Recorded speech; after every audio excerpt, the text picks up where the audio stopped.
राजधानी रायपुर में एक बार फिर से भ्रष्टाचार के ऊपर चर्चाएं तेज हो गई हैं। साइंस कॉलेज चौपाटी निर्माण की अब जांच होने वाली है।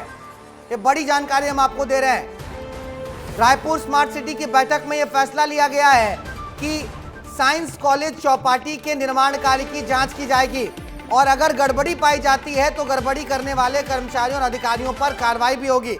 राजेश मूणत विधायक जी ने कहा है कि साइंस कॉलेज प्रॉपर्टी में शुरू से ही कंट्रोवर्सी है, तथ्यों को छुपाकर यहां पर काम किया गया है। आज बैठक में यह फैसला लिया गया है कि तथ्यों को सामने रखा जाए। अब जांच की जाएगी, जो साइंस कॉलेज चौपाटी है उसके निर्माण कार्य की जांच होगी। तो लगातार छत्तीसगढ़ में जो पूर्ववर्ती सरकार ने जो भी योजनाएं शुरू की हैं या उससे पहले भी जितने भी घोटालों के फाइल हैं वो लगातार खुल रहे हैं। अब एक नई चीज पर चिंतन शुरू हो गया है, वो है साइंस कॉलेज चौपाटी। तो चौपाटी पर एक नया चिंतन शुरू हुआ है। राजधानी रायपुर में फैसला लिया गया है कि रायपुर स्मार्ट सिटी की बैठक में कि साइंस कॉलेज चौपाटी निर्माण कार्य में अगर गड़बड़ियां हुई हैं तो जो दोषी हैं उन पर कार्रवाई की जाए।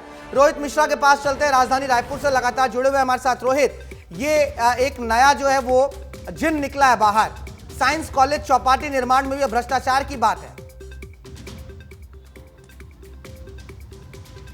बिल्कुल, देखिए, जो राजेश मूणत हैं अभी वर्तमान में विधायक हैं। पिछले दिनों जब इस क्षेत्र में चौपाटी बन रही थी उस समय भी वो विरोध कर रहे थे और साफ तौर पर ये कह रहे थे कि जहां पर बड़े बड़े यूनिवर्सिटीज़ हैं, बड़े बड़े कॉलेजेस हैं और वहां पे बड़ी संख्या में छात्र रहते हैं, वहां पे चौपाटी निर्माण करवाया जाएगा तो वहां पर जो अनसंदिग्ध गतिविधियां हैं वो बढ़ेगी, वहां पर कहीं ना कहीं जो अव्यवस्था है वो फैलेगी। लेकिन अब सरकार में आने के बाद एक बार फिर से इसी बात पर चर्चा है और साफ तौर पर, क्योंकि पिछले दिनों कुछ फाइलें खुली थी, उस फाइलों पर यह साफ तौर पर समझ में आया था कि जो अपने चहेते ठेकेदार हैं उनको जो है वो पिछले महापौर के संरक्षण में जो है ठेकेदार को ये पूरा जो चौपाटी निर्माण का कार्य है वो दिया गया और लगातार इसमें भ्रष्टाचार की बातें जो है वो सामने आ रही थी। और कल जब बैठक हुई स्मार्ट सिटी के अधिकारियों के साथ में तो इसकी बात को जो है फिर से रखा गया और इस पर ये अब चर्चा है कि इसकी जांच होगी और जांच होने के बाद अगर ये अवैध पाया जाएगा तो इसे तोड़ने की कार्रवाई भी जो है वो की जा सकती है। कुल मिलाकर राजेश मूणत ने एक बार फिर से पहल की है, जो क्षेत्रीय विधायक भी और पूर्व मंत्री भी हैं। तो कुल मिलाकर अब जांच होगी, जांच के बाद